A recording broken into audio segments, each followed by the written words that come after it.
আনাইয়া কি করছো? কি বেগুন কাটছো?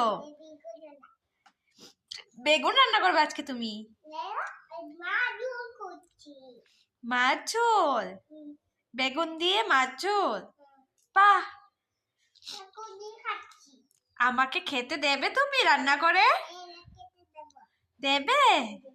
ঠিক আছে, তাহলে তুমি তাড়াতাড়ি রান্না করে ফেলো। হচ্ছে না কাটা? হয়ে গেছে? বাহ, আবার কাটবে? কাটো কাটো কাটো। হয়ে গেছে।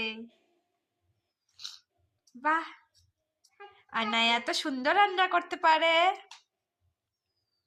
বাহ, গুড। পড়ে গেছে।